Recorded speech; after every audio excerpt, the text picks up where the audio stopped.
On va à présent appliquer le premier principe de la thermodynamique à un moteur thermique. Alors tout d'abord, un moteur thermique, qu'est-ce que c'est?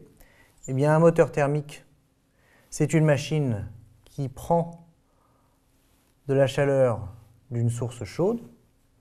On va appeler ça la source chaude avec une température Tc. Donc elle prend la quantité de chaleur Qc pour produire un travail utile et ensuite elle rejette la chaleur restante, Qf, dans une source froide à la température Tf. Et c'est une machine thermique qui fonctionne sur un cycle, et le cycle se répète au cours du temps. Et sur un cycle donné, eh bien, la variation d'énergie interne est nulle. Ça, c'est sur un cycle. Donc en général, c'est un fluide moteur à l'intérieur de la machine thermique et l'énergie interne du fluide ne varie pas lorsque l'on parcourt une fois le cycle complet.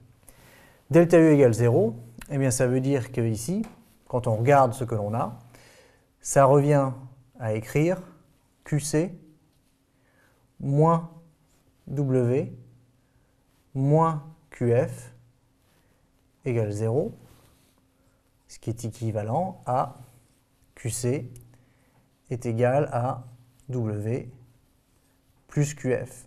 Et on voit que c'est bien le cas. L'énergie prélevée à la source chaude sert à produire un travail et l'excédent est rejeté dans la source froide.